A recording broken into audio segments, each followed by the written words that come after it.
கர்த்தராகிய இயேசு கிறிஸ்துவின் பரிசுத்த நாமம் மகிமைப்படுவதாக. இன்றைக்கான வேத பகுதி தீமோத்தேயுவுக்கு எழுதின முதலாம் நிருபம் 1 முதல் 3 வரை உள்ள அதிகாரங்கள் வாசிக்க கேட்போம். இந்த வேத எழுத்துக்களை வாசிக்கிறவனும் கேட்கிறவர்களும் அதை கை கொண்டு நடக்கிறவர்களும் பாக்கியவான்கள். வாசிப்போம். நம்முடைய இரட்சகராயிருக்கிற தேவனும் நம்முடைய நம்பிக்கையாயிருக்கிற கர்த்தராகிய இயேசு கிறிஸ்துவும் கட்டளையிட்டபடியே இயேசு கிறிஸ்துவின் அப்போஸ்தலனாயிருக்கிற பவுல் விசுவாசத்தின் உத்தம குமாரனாகிய தீமோத்தேயுவுக்கு எழுதுகிறதாவது: நம்முடைய பிதாவாகிய தேவனாலும் நம்முடைய கர்த்தராகிய கிறிஸ்து இயேசுவினாலும் கிருபையும் இரக்கமும் சமாதானமும் உண்டாவதாக. வேற்றுமையான உபதேசங்களை போதியாதபடிக்கும் விசுவாசத்தினால் விளங்கும் தெய்வீக பக்தி விருத்திக்கு ஏதுவாயிராமல் தர்க்கங்களுக்கு ஏதுவாயிருக்கிற கட்டுக்கதைகளையும் முடிவில்லாத வம்ச வரலாறுகளையும் கவனியாதபடிக்கும் நீ சிலருக்கு கட்டளையிடும் பொருட்டாக நான் மக்கதோனியாவுக்கு போகும்போது உன்னை எபேசு பட்டணத்தில் இருக்க வேண்டிக் கொண்டபடியே செய்வாயாக. கற்பனையின் பொருள் என்னவெனில், சுத்தமான இருதயத்திலும் நல்மனசாட்சியிலும் மாயமற்ற விசுவாசத்திலும் பிறக்கும் அன்பே. இவைகளை சிலர் நோக்காமல் வீண் பேச்சுக்கு இடம் கொடுத்து விலகி போனார்கள். தாங்கள் சொல்லுகிறது என்னதென்றும் தாங்கள் சாதிக்கிறது என்னதென்றும் அறியாதிருந்தும் நியாயப்பிரமாண போதகராயிருக்க விரும்புகிறார்கள். ஒருவன் நியாயப்பிரமாணத்தை நியாயப்படி அனுசரித்தால் நியாயப்பிரமாணம் நல்லதென்று அறிந்திருக்கிறோம்.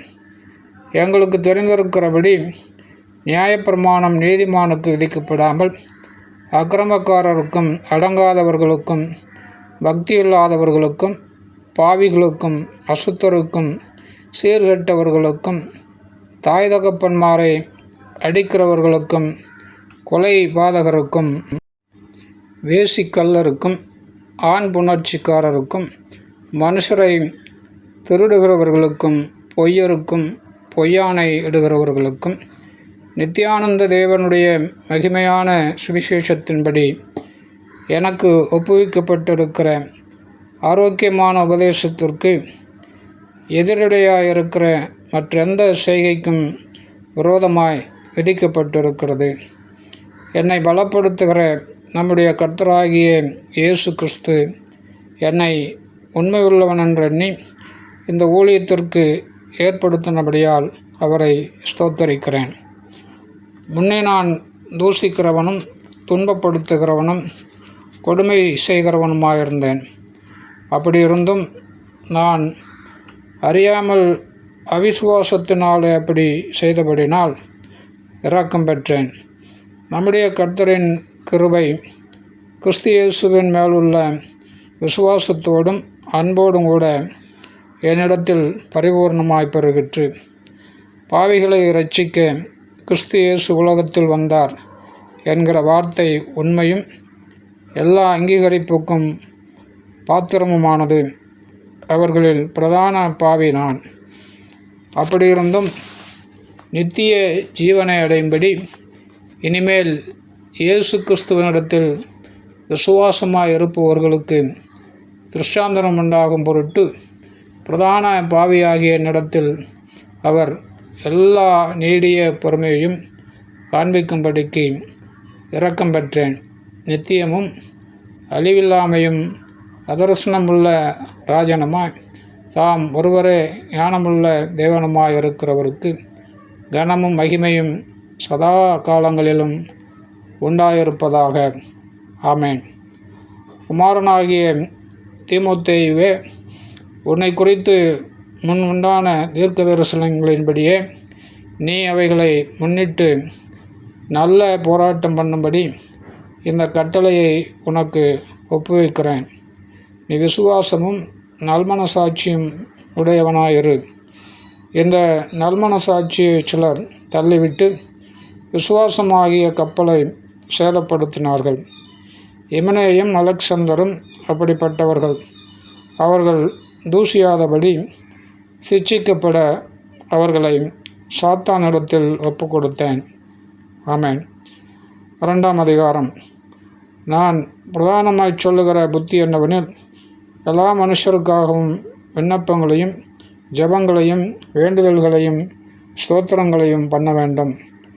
நாம் எல்லா பக்தியோடும் நல்லொழுக்கத்தோடும் கலகமில்லாமல் அமைதுள்ள ஜீவனம் பண்ணும்படிக்கு ராஜாக்களுக்காகவும் அதிகாரமுள்ள யாவருக்காகவும் அப்படியே செய்ய வேண்டும்.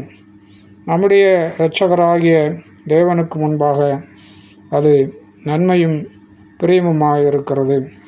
எல்லா மனுஷரும் இரட்சிக்கப்படவும் சத்தியத்தை அறிகிற அறிவை அடையவும் அவர் சித்தமுள்ளவராயிருக்கிறார். தேவன் ஒருவரே, தேவனுக்கும் மனுஷருக்கும் மத்தியஸ்தரும் ஒருவரே.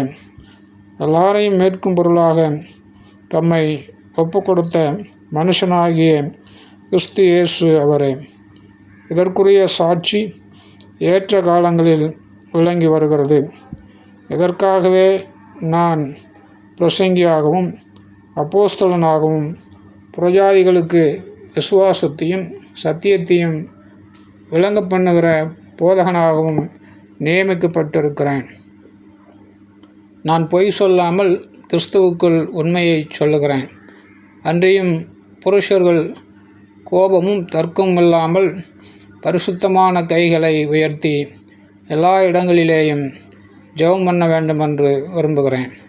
ஸ்திரீகளும் மயிரை பெண்ணுதலினாலாவது பொன்னினாலாவது முத்துக்களினாலாவது விலையேறப்பெற்ற வஸ்திரத்தினாலாவது தங்களை அலங்கரியாமல் தகுதியான வஸ்திரத்தினாலும் ஞானத்தினாலும் தெளிந்த புத்தியினாலும் தேவ பக்தி உள்ளவர்கள் என்று சொல்லிக்கொள்ளுகிற ஸ்திரீகளுக்கு ஏற்றபடியே நற்கிரைகளினாலும் தங்களை அலங்கரிக்க வேண்டும். ஸ்திரீயானவள் எல்லாவற்றிலும் அடக்கமுடையவளாயிருந்து அமைதலோடு கற்றுக்கொள்ள கடவள். உபதேசம் பண்ணவும் புருஷன் மேல் அதிகாரம் செலுத்தவும் ஸ்திரீயானவளுக்கு நான் உத்தரவு கொடுக்கிறதில்லை. அவள் அமைதலாயிருக்க வேண்டும். எண்ணத்தினாலெனில் முதலாவது ஆதாம் உருவாக்கப்பட்டான், பின்பு ஏவாள் உருவாக்கப்பட்டாள். மேலும் ஆதாம் வஞ்சிக்கப்படவில்லை, ஸ்திரீயானவளை வஞ்சிக்கப்பட்டு மீறுதலுக்கு உட்பட்டாள். அப்படியிருந்தும் தெளிந்த புத்தியோடு விசுவாசத்திலும் அன்பிலும் பரிசுத்தத்திலும் நிலை கொண்டிருந்தால் பிள்ளை பேற்றினாலே இரட்சிக்கப்படுவாள். ஆமேன். 3ஆம் அதிகாரம். கண்காணிப்பை விரும்புகிறவன் நல்ல வேலையை விரும்புகிறான். இது உண்மையான வார்த்தை.